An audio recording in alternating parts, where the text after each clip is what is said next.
तीन दिन का अपना स्वाध्याय अब समाप्त होने पर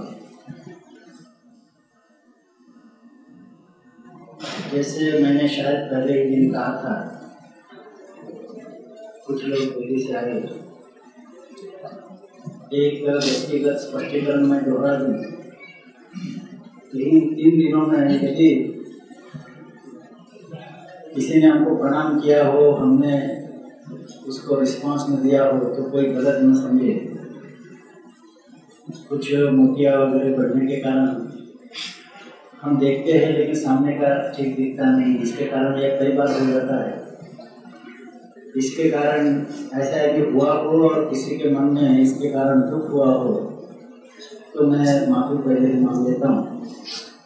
हालांकि मोतिया कोई कठिन बात नहीं है, ऑपरेशन हो जाएगा, ठीक हो जाएगा, किंतु इस बीच कहीं मिसअंडरस्टैंडिंग कार्यकर्ताओं का न हो, इस दृष्टि से स्पष्टीकरण में अवश्य समझता हूँ।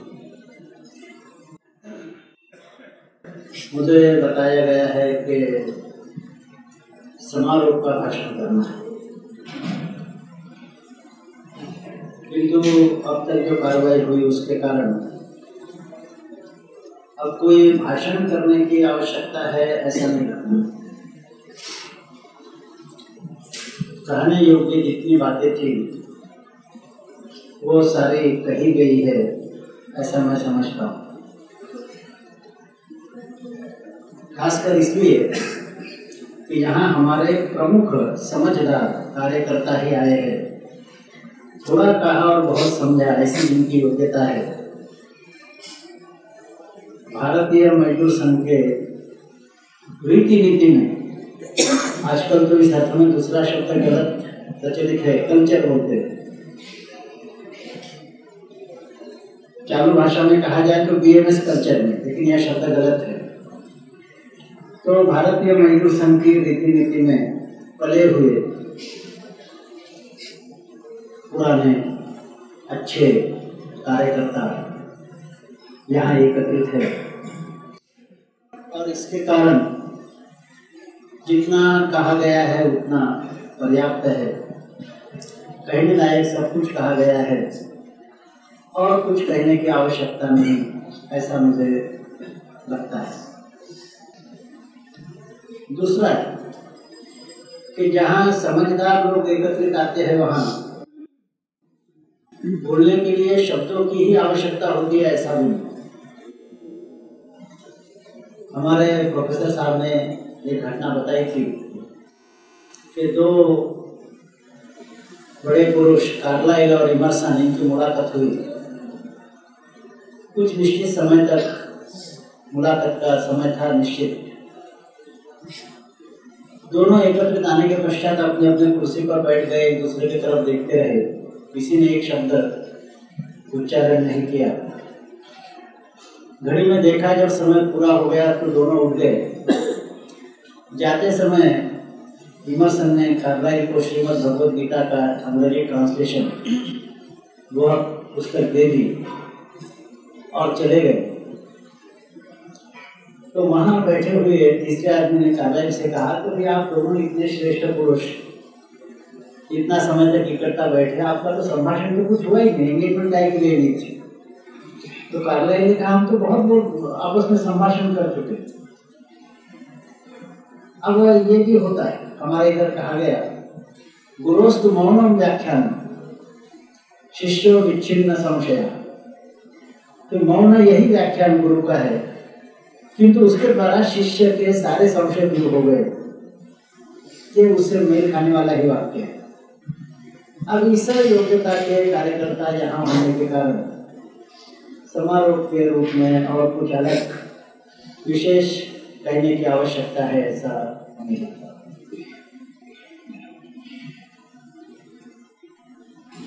हम सभी कार्यकर्ता है और भारतीय मजदूर संघ के कार्यकर्ता है। आज सार्वजनिक जीवन में जो एक चारों ओर विषाक्त वायुमंडल पैदा हुआ है, इस वायुमंडल के बुराइयों से स्वयं अपने को बचाते हुए अपनी विशेषताओं की छाप बाहर के वायुमंडल पर डालने वाले हम कार्यकर्ता है। जिधर प्रवाह हमें ले जाएगा उधर जाने वाले हम नहीं, तो प्रवाह को ही मोड़ देने वाले हम लोग हैं। तो केवल हम एक सार्वजनिक कार्यकर्ता है ऐसी बात नहीं, हम भारतीय मजदूर संघ के कार्यकर्ता है या नहीं, कुछ विशेष क्वालिटी, कुछ विशेष गुणवत्ता, गुणधर्म, कैरेक्टरिस्टिक, लक्षण रखने वाले हम कार्यकर्ता हैं।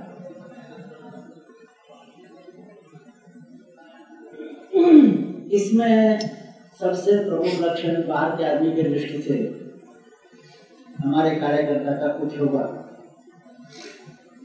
तो वह यानी वह चतुर नहीं, व्यवहार नहीं जानता, बुद्धिमान नहीं है। शायद आपको भी आपके रिश्तेदारों ने यही कहा होगा, दोस्तों ने यही कहा होगा, और उनकी बात ठीक थी, क्योंकि यहाँ बैठा हुआ है कार्यकर्ता ऐसा कि जितना समय वो भारतीय मजदूर संघ के लिए दे रहा उतना समय अन्य किसी काम में देता तो उसका लाभ होता, आर्थिक लाभ होता, प्रतिष्ठा उसकी अधिक होती, प्रसिद्धि मिलती, पोजीशन मिलती। भारतीय मजदूर संघ में आने के बाद लाभ का तो नाम ही नहीं, यहाँ सब देना ही देना है, देने का कोई नाम नहीं। शायद आपके घर वाले भी आपको यही कहते हैं, तो ये कौन सा भूत सवार हुआ है इन पर, ऐसा ही जरूर कहते हैं। हर आदमी समय देता है, उस समय का उपयोग दूसरी जगह किया होता तो अधिक लाभ होता, ये जैसा सही है वैसे पूरा समय देकर यहाँ काम करने वाले लोग हैं।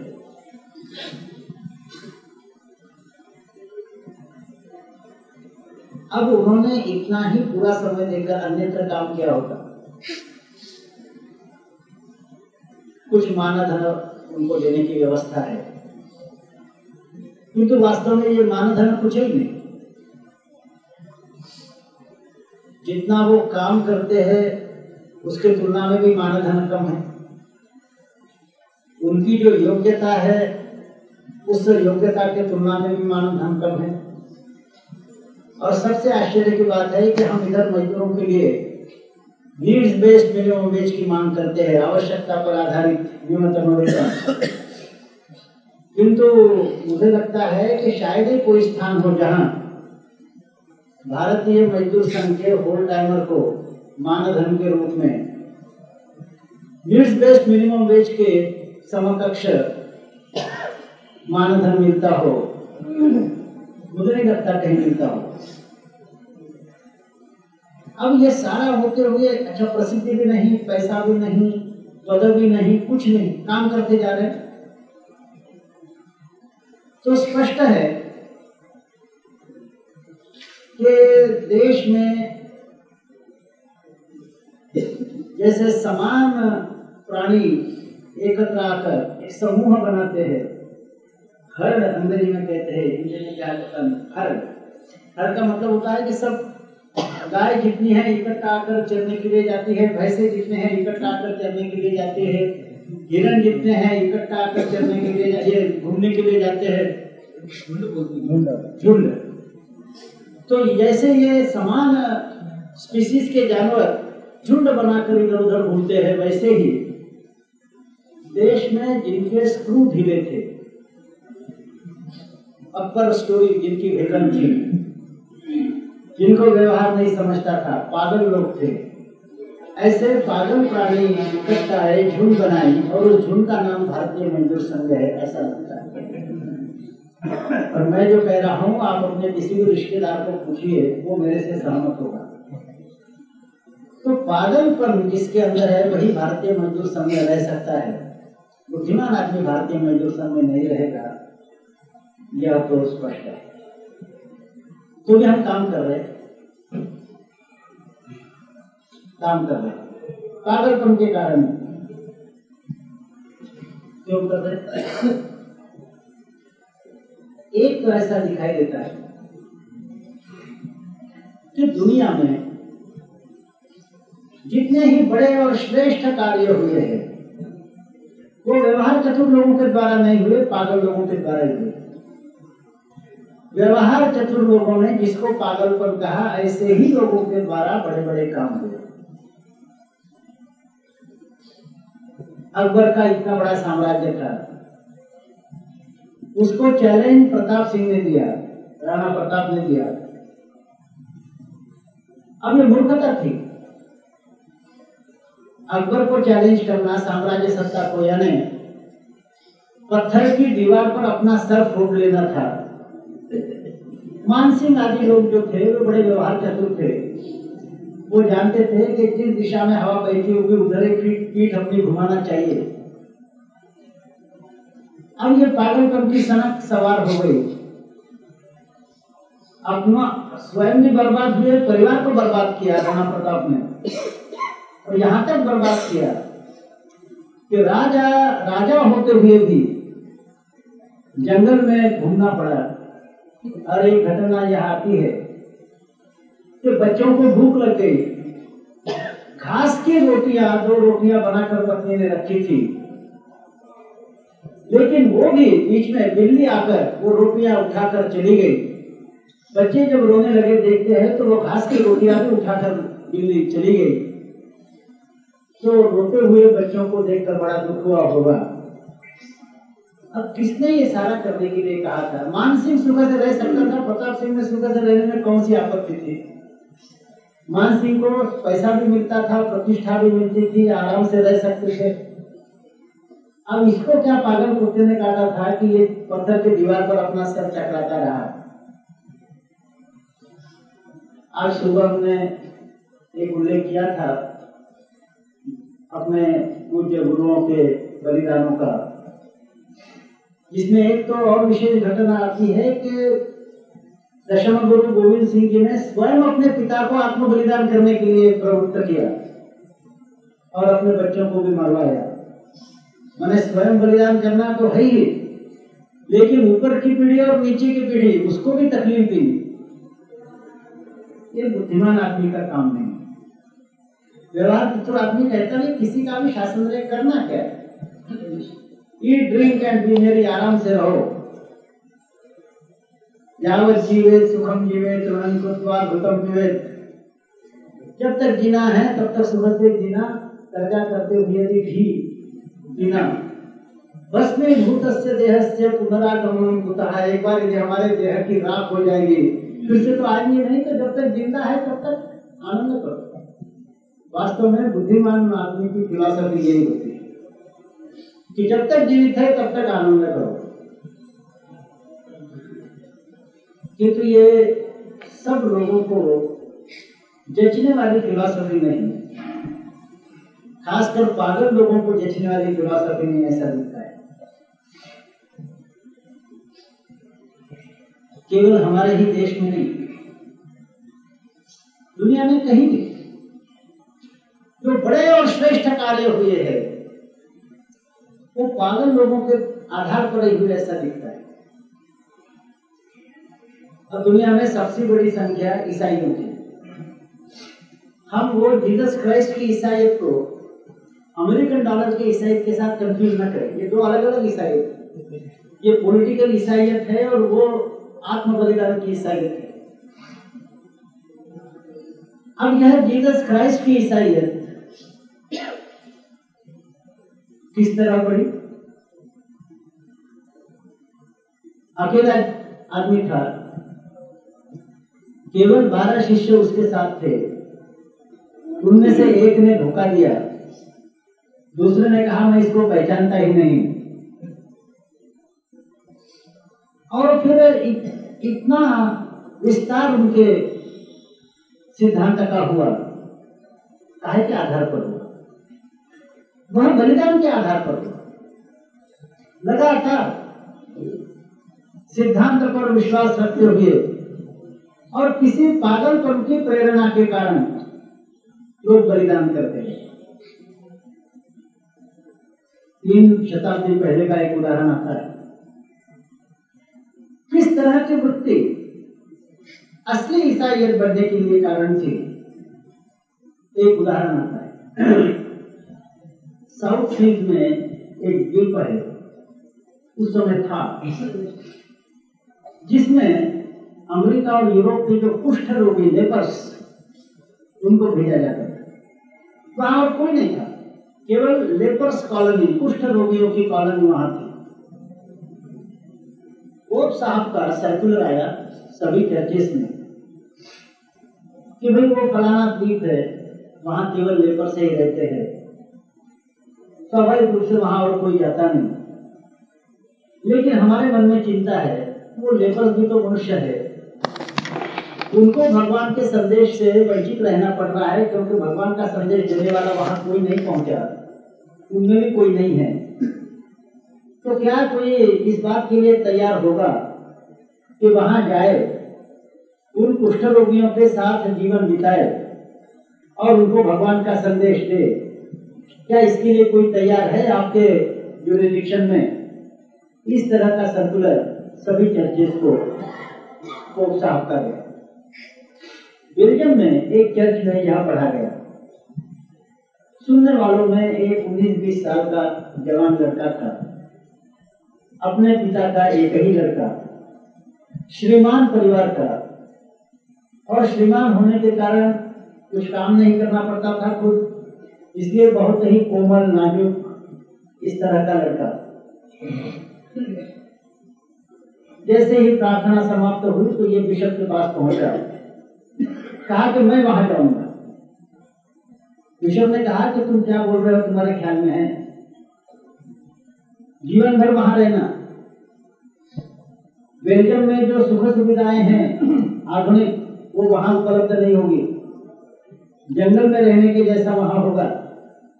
और फिर कंपनी जो रहेगी वो केवल कुष्ठ रोगियों की रहेगी, कोई अच्छी कंपनी वहां नहीं है। और उनके कंपनी में जो रहेगा वो स्वयं कुष्ठ रोगी हो जाएगा, लेप्रोसी उसको होगी। ये सारी जोखिम तुम जानते हो? अरे हाँ, ये सब मैं जानता हूं, लेकिन उनको भगवान के संदेश से वंचित रखना ये चीज नहीं है, मैं जाऊंगा। अब उसका सुकोमल शरीर देखकर बिशप ने कहा कि ठीक है, पहले तुम माँ बाप की परमिशन लो। इसने माँ बाप को भी कन्विंस किया, परमिशन मिल गई और ये गया। इसका नाम था डैमियन। सारा जीवन वहां बिता। अब हम कल्पना करें कि श्रीमान परिवार का बेल्जियम में ही रहता तो आराम से रह सकता था, संपत्ति थी, अकेला लड़का था, संपत्ति का सक्सेसर। अब कुष्ठ रोगियों के साथ सारा जीवन बिताना ये कितनी कठिन बात है। और फिर जैसे जैसे दिन बीतते गए वैसे उनके संपर्क में इसको भी कुष्ठ रोग होने लगा। और उनकी जो डायरी है, उस डायरी में आता है कि मुझे यहाँ बधिरता मालूम होने लगी है, यहाँ बधिरता मालूम होने लगी है। मालूम होता है कि ये प्रारंभ हुआ है, फिर आता है कि ये बढ़ गया है कुष्ठ का क्षेत्र। लेकिन यह सारा बड़े आनंद से इसलिए बर्दाश्त किया कि मैं भगवान का काम कर रहा हूं। इस शरीर का उपयोग भगवान के काम के लिए हो रहा है। इस कन्विक्शन के कारण, इस श्रद्धा के कारण बड़े आनंद के साथ वहां रहे और वहीं उनकी मृत्यु हुई। फादर डैमियन, ऐसा उनको कहा जाता है। मैं समझता हूं कि कोई बुद्धिमान आदमी ये काम नहीं करेगा।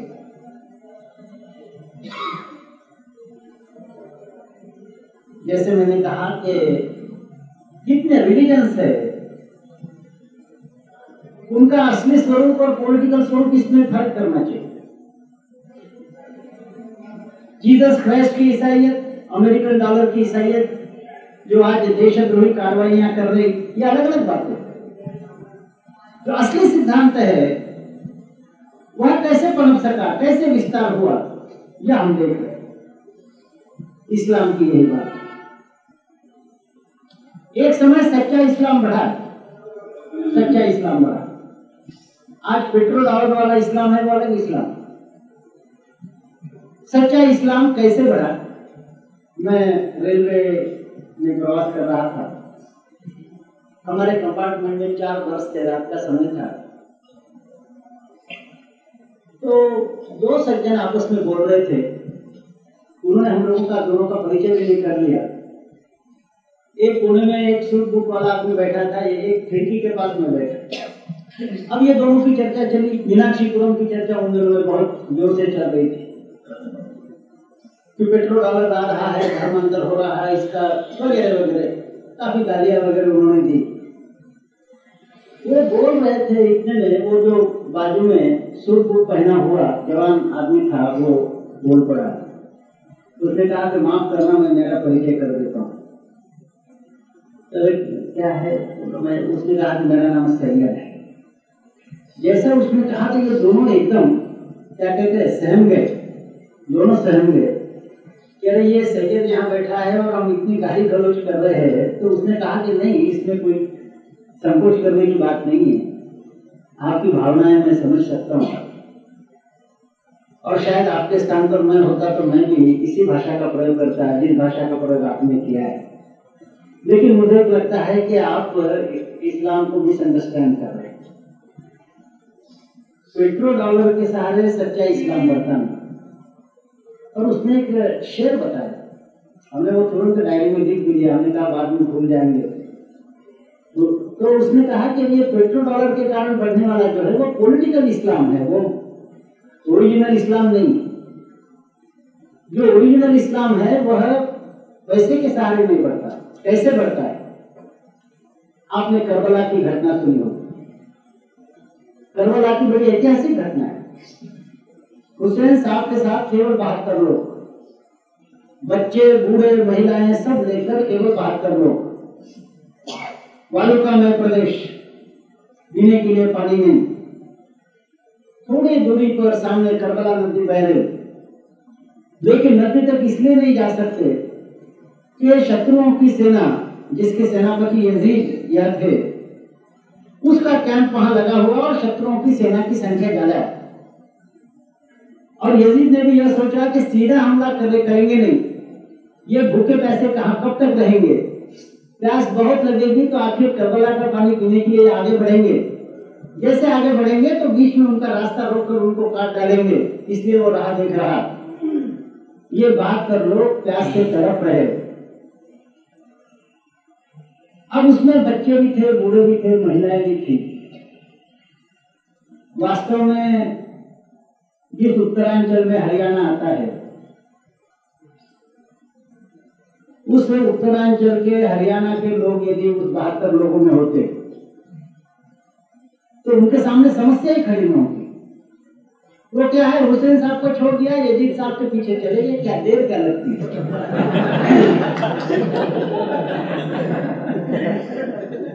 कुछ देर नहीं लगती। किंतु ये व्यवहार चतुराई किसी ने नहीं दिखाई। और 72 में से 72 लोग तय किया कि जिएंगे तो हुसैन साहब के साथ जिएंगे, मरेंगे तो उनके साथ मरेंगे। और फिर जब प्यास से बहुत तड़पने लगे तो करबला की तरफ बढ़े, लड़ाई हो गई, 72 में से 72 मारे गए। इससे ज्यादा कोई पागलपन हो सकता है? लेकिन बीच बचाव का रास्ता निकल ही सकता है, चतुराई का रास्ता हो ही सकता है। इस करबला का उदाहरण उस शेर में आता है, इसने थोड़ी विस्तृत घटना बताई। तो उसने शेर यह बताया कि कत्ल हुसैन नहीं, मर गए यजीद है। वास्तव में हुसैन की कत्ल हुई और यजीद की जीत हुई, लेकिन ये शायर कहता है कि कत्ल हुसैन नहीं, मर गए यजीद है। कि हुसैन की कत्ल नहीं हुई, यजीद की मृत्यु हुई है। और फिर कहा कि इस्लाम जिंदा होता है हर करबला के बाद। इस तरह का संपूर्ण आत्मावन जहां होता है वहां इस्लाम जिंदा होता है। ये शेर बताकर उसने कहा कि मुझे ज्यादा कहना नहीं है, आपकी भावनाएं मैं समझ सकता हूँ, लेकिन पेट्रोल डॉलर का जो है वो सच्चा इस्लाम नहीं है, इतना ही मैं बोलना चाहता हूँ। वो बेचारे दोनों इतने संकोच के मारे ऐसे चुपचाप रह गए। तो कोई भी बड़ा सिद्धांत व्यवहार चतुर लोगों के हाथ से यशस्वी हुआ है, ऐसे दुनिया में उदाहरण नहीं।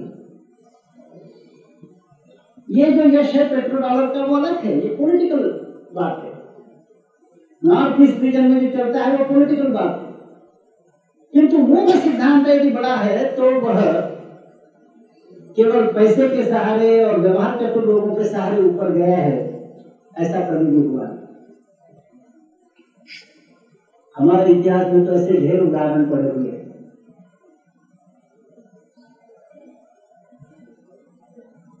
कितने ही उदाहरण, यदि थोड़े होते तो शायद देना संभव था। कितने ही उदाहरण हैं कि जहां एक तरफ सारे प्रलोभन, दूसरे तरफ मृत्यु। छत्रपति शिवाजी के पुत्र संभाजी, जब उनको पकड़ा गया तो उनको ऑफर की गई कि तुमको दक्कन का सूबेदार बनाया जाएगा, इस सुंदर लड़की के साथ तुम्हारा विवाह होगा, शर्त केवल एक ही है कि मुसलमान बन जाओ। कौन सी बड़ी बात थी? आज तो लोग बड़े प्रोग्रेसिव हो गए, हिंदू क्या मुसलमान क्या, लेकिन माना नहीं। और दूसरे तरफ था कि एक एक अवयव काट काट कर उसका मृत्यु, उसकी हत्या करना, वो दूसरा ऑप्शन उन्होंने पसंद कर लिया। अब ये जो बात है ये चतुराई की बात नहीं, किंतु ये जो अलग अलग उदाहरण हैं जहां यह बात सही है कि कोई भी महान कार्य व्यवहार चतुर लोगों के द्वारा सिद्ध नहीं हुआ, पागल लोगों के द्वारा ही कार्य सिद्ध हुआ है। वहां यह भी एक खोज करने की बात है कि यह पागलपन का भूत उनके दिमाग पर क्यों सवार हुआ, प्रेरणा पागलपन की क्या थी। वैसे कार्य दिखने में तो अलग अलग हो गए। हम कार्ल मार्क्स की निंदा सिद्धांत के नाते जरूर करते हैं, लेकिन उनका जीवन यदि देखा तो जीवन में उन्होंने बहुत बड़ी योग्यता होते हुए बहुत कष्ट जीवन में उन्होंने बर्दाश्त किया, ऐसा दिखता है। और यदि कम्युनिज्म इतने देर तक कुछ पनपा होगा तो उसमें एक बड़ा लार्ज शेयर मार्क्स की जो तपस्या रही उसका भी रहा। मार्क्स बुद्धिमान तो बहुत थे, बहुत बुद्धिमान थे, और उसका उपयोग करते हुए वो अपनी करियर बना सकते थे।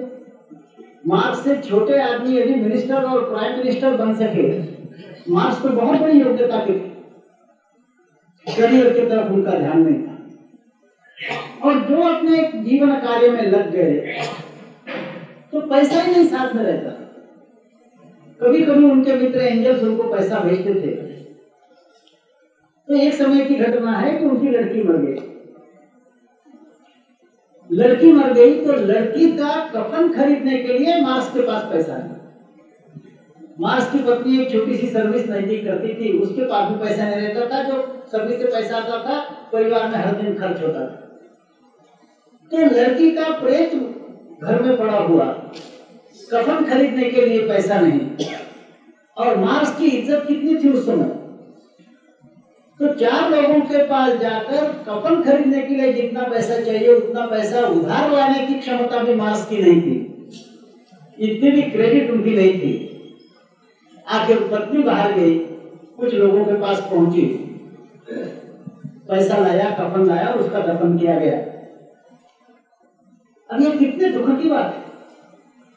किंतु इस तरह की तपश्चर्या हुई, उसके परिणाम स्वरूप एक फिलॉसफी, एक सिद्धांत इतना पनप सका।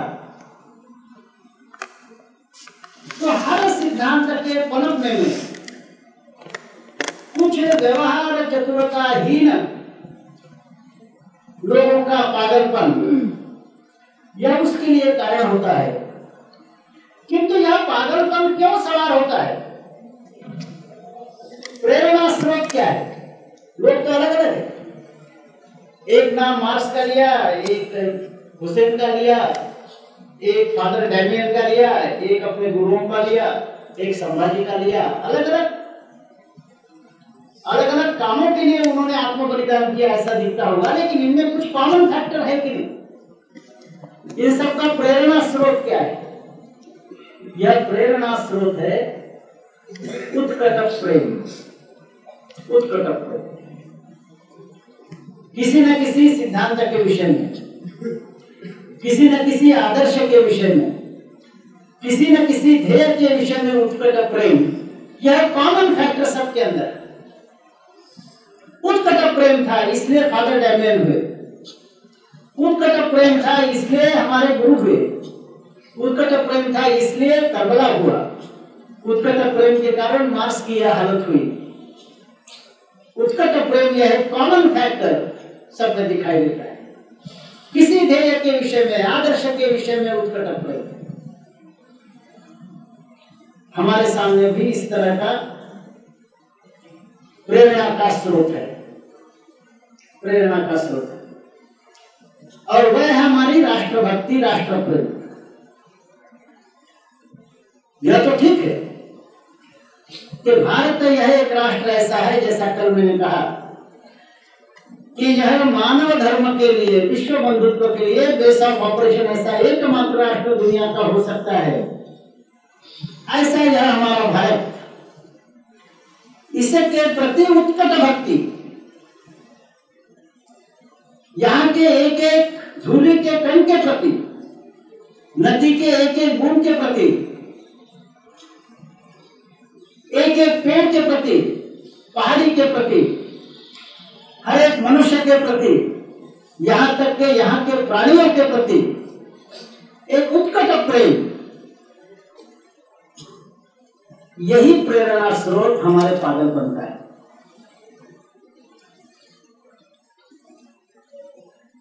लोग आजकल राष्ट्रभक्ति, देशभक्ति आदि शब्दों का प्रयोग बड़े ही ओछे अर्थ में करते हैं। अंग्रेजी में एक फ्रेज है, ओवरवर्क्ड कॉइन। ओवरवर्क्ड कॉइन का मतलब होता है कि ऐसा सिक्का जो बहुत लोगों ने उसका उपयोग करने के कारण उसका शार्पनेस, एजेस का शार्पनेस निकल गया है। ऐसे ये कुछ शब्द हो गए, उसमें देश प्रेम, राष्ट्र प्रेम आदि शब्दों का प्रयोग आता है। वास्तव में देश प्रेम, राष्ट्र प्रेम सही माने में बहुत बड़ी चीज है। आसानी से किसी को भी देशभक्त कहा जाए, इतनी सरल बात नहीं, बहुत बड़ी चीज है। प्रेम यही बड़ी चीज है। प्रेम करना यह आसान काम नहीं है, बहुत हिम्मत लगती है, बहुत साहस लगता है, बलिदान की तैयारी लगती है, तभी आदमी प्रेम कर सकता है। आजकल प्रेम शब्द भी बड़ा सस्ता हो गया।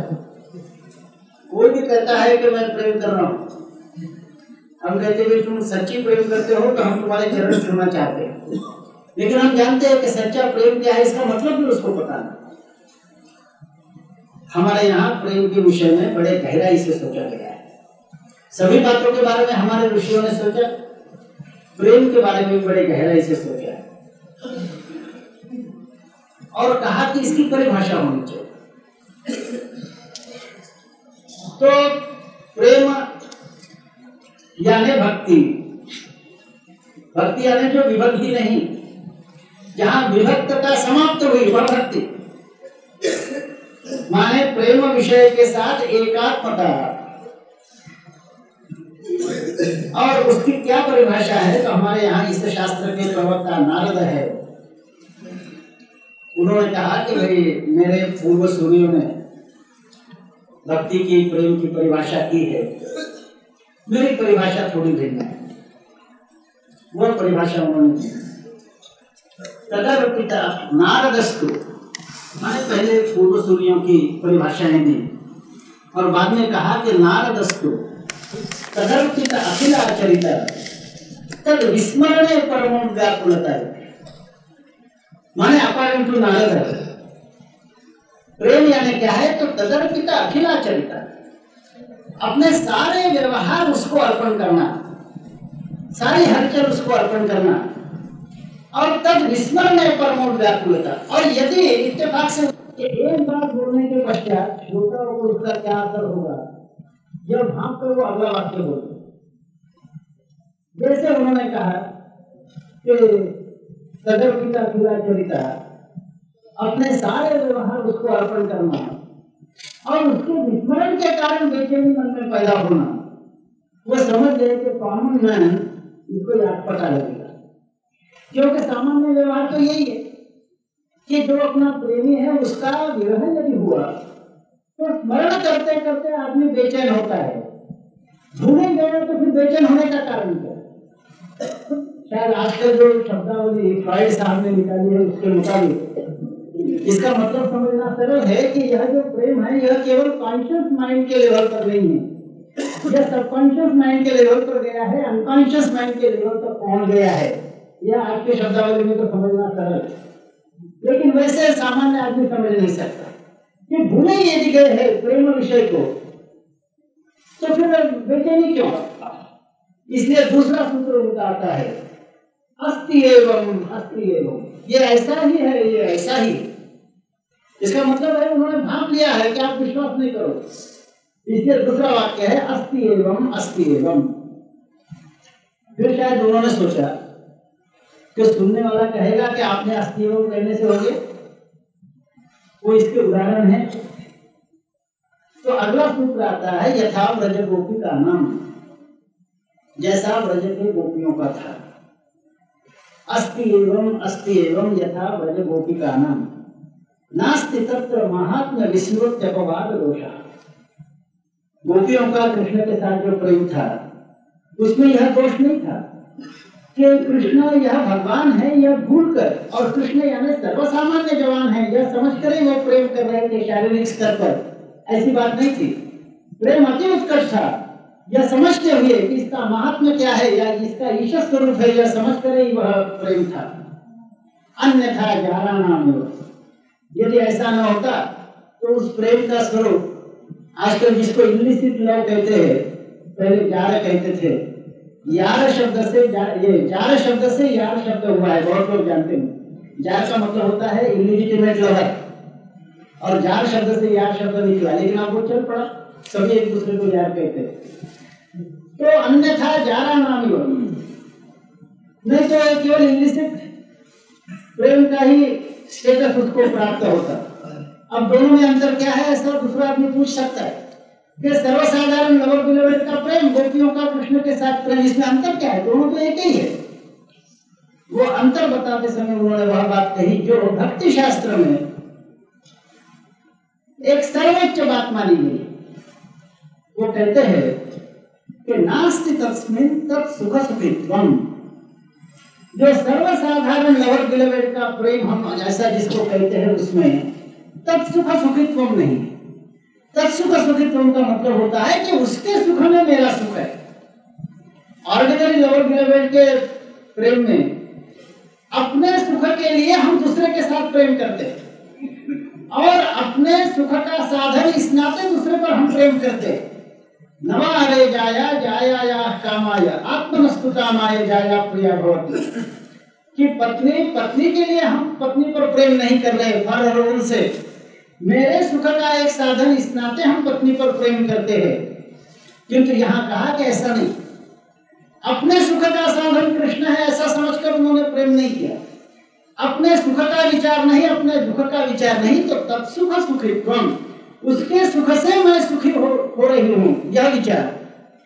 तो अपने सुख दुख का विचार ही मन में नहीं, जो अपना ध्येय होगा उस ध्येय के सुख दुख में मेरा सुख दुख है, यह जो तत्सुख सुखित्वम् है, यही विशेषता है जो अन्य प्रेम व्यवहार से गोपी और कृष्ण का प्रेम व्यवहार डिस्टिंग्विश करती है।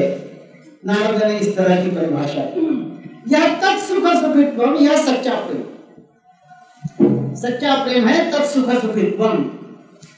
जिस ऑब्जेक्ट के साथ, जिस वस्तु के साथ हमारा प्रेम है, उस वस्तु के सुख में ही मेरा सुख, अपना निजी सुख दुख अलग कुछ नहीं। इतनी एकात्मता उस विषय के साथ, उस वस्तु के साथ जब हो जाती है, तब उसको सच्चा प्रेम ऐसा कहा जाता है। और यह सच्चा प्रेम जब होता है तब आदमी स्वयं अपने को भूल जाता है, और इसके कारण एक महान त्याग करने के लिए प्रवृत्त हो जाता है, और महान त्याग में उसको सुख का अनुभव होता है। केवल त्याग करने के लिए प्रवृत्त होता है ऐसा नहीं, उसको सुख का अनुभव होता है। अपने ध्येय के प्राप्ति के लिए जिस पर हमारा उत्कट प्रेम है, सब कुछ न्योछावर करने की उसकी तैयारी हो जाती है। निश्चंक होकर, निश्चिंत होकर, बाकी सब बातें भूलकर जिस पर हमारा उत्कट प्रेम है, उस ध्येय के लिए हम आत्म बलिदान के लिए तैयार हो जाते हैं। यह प्रेम जितना उत्कट रहेगा, जितना विशुद्ध रहेगा, उतना ही हमारा प्रेरणा स्रोत विशुद्ध है ऐसा सोचा जाएगा। और इतना विशुद्ध प्रेरणा स्रोत जिनका है, जिनके प्रेरणा स्रोत में अहम नहीं, स्वार्थ नहीं, छोटी भावनाएं नहीं, स्वयं अपने को पूरी तरह से भूल जाना है, ध्येय के साथ पूर्ण प्रेम, उत्कट प्रेम, पूर्ण भक्ति, और उस प्रेम भक्ति के कारण स्वयं अपने को झोंक देना, निश्चंक स्वयं अपने को अग्नि में झोंक देना, इतनी क्षमता व्यक्ति में आ जाती है। यह विशुद्ध प्रेरणा स्रोत यदि हमारा रहा तो ऐसे ही प्रेरणा स्रोत के लिए भगवान अनुकूल रहते हैं, भगवान का आशीर्वाद रहता है।